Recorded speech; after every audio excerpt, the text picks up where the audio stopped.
আমরা ইনশাআল্লাহ যদি আগামী 12ই ফেব্রুয়ারি বাংলাদেশের জনগণ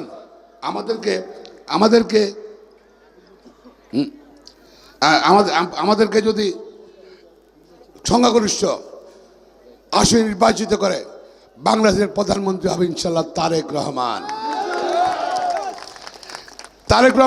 রহমানের নেতৃত্বে আমরা এই জাতিকে নতুন একটা বাংলাদেশ দিতে চাই, যেখানে মানুষ শান্তি থাকবে, রাজনৈতিক অস্থিরতা থাকবে না, জাতীয় ঐক্য থাকবে, মত প্রকাশের স্বাধীনতা থাকবে, সাম্প্রদায়িক সম্পর্ক থাকবে।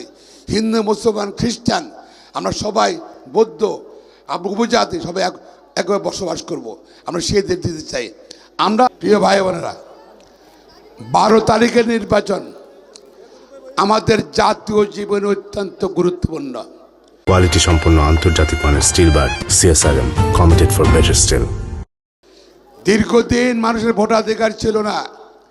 মানুষ আশা করছে 12 তারিখে মানুষ স্বাধীনভাবে ভোটাধিকার প্রয়োগ করতে পারবে এবং দেশের রাজনীতি স্থিরতা আসবে। এই নির্বাচন, এখন নির্বাচনে যে যুদ্ধ চলছে মূলত স্বাধীনতার পক্ষের শক্তি এবং স্বাধীনের বিপক্ষের শক্তি। ইনশাআল্লাহ 12 তারিখে চারটি সুনামের সহ সারা বাংলাদেশের মানুষ স্বাধীনতার পক্ষের শক্তিকে ইনশাআল্লাহ বিজয় করবে ইনশাআল্লাহ। আর স্বাধীনতার পক্ষের শক্তি হলো ধানের শীষ।